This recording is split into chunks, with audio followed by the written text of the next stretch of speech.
உங்களுடைய trading capital 5 to 10K தான். இல்ல நீங்க யூஸ் பண்ற ஸ்ட்ராட்டஜில இன்னுமே லாஸ் பண்ணிட்டு இருக்கீங்கன்னா அப்போ நான் சொல்ற இந்த ஸ்ட்ராட்டஜியை ட்ரை பண்ணி பாருங்க.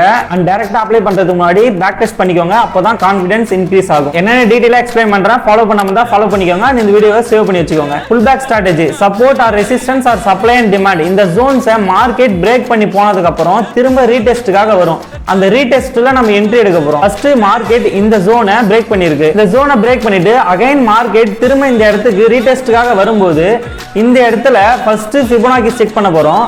ஃபிபொனாக்கி 0.5 to 7 இந்த ரேஞ்சுக்குள்ள எங்க இருந்தாலும் ஓகே. நெக்ஸ்ட் செகண்ட் ஸ்விங்கா இருந்தா ட்ரெண்ட் லைன் செக் பண்ண தேவையில்ல. தேர்ட் ஸ்விங்கா இருந்தா ட்ரெண்ட் லைன் செக் பண்ணலாம். அதுவும் எக்ஸ்ட்ரா கன்ஃபர்மேஷன். இப்போ மார்க்கெட் இந்த இடத்துல வந்ததுக்கு அப்புறம் ஆல்ரெடி பிரேக் ஆன ஒரு ஜோன்ல இப்போ சப்போர்ட் எடுத்திருக்கோம். இந்த இடத்துல லோவர் டைம் ஃப்ரேமோட கன்ஃபர்மேஷன் பார்த்துட்டு என்ட்ரி. இந்த மாதிரி பிளேசஸ்ல எடுக்கிற என்ட்ரிக்கு ப்ராபபிலிட்டி ரொம்ப அதிகம். ஏன்னா மல்டிபிள் கன்ஃபர்மேஷன் பார்க்குறோம். இந்த ஸ்ட்ராட்டஜி பார்க்க சிம்பிளா இருக்கும், ஆனா பவர்ஃபுல்லா இருக்காகும். இதுவே தேர்ட் ஸ்விங்ல எல்லாம் வந்துச்சுன்னா ட்ரெண்ட் லைனும் அங்க வந்துட்டு உங்களுக்கு extra confirmation support and resistance act ஆகும். அப்போ மார்க்கெட் இன்னும் அக்ரெசிவா மூவ் ஆகும். இந்த வீடியோக்கு ஒரு லைக் பண்ணிடுங்க. நெக்ஸ்ட் எந்த கான்செப்ட் பத்தி போலாம்னு சொல்லிட்டு கமெண்ட்ல சொல்லுங்க.